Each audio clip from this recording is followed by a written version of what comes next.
তারপর আপনারা দেখতে থাকেন, পুরো ভিডিওটা দেখলে হয়তো কিছু বুঝতে পারবেন আপনারা। এই যে দেখেন, এই যে সেনাবাহিনী গাড়িটা আসলো এখন, এই যে পাতি নেতা এখন ঠান্ডা হয়ে গেছে। দেখেন, এই যে সেনাবাহিনী বন্দুক ত্যাগ করে দিয়েছে, বলছে হাত থেকে রাইফেলগুলা এগুলা ফালাও, কোরালগুলা।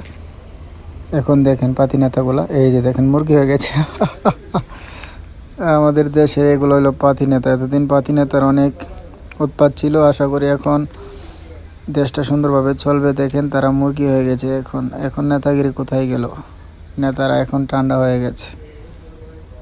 উচিত শিক্ষা দিন তাদেরকে।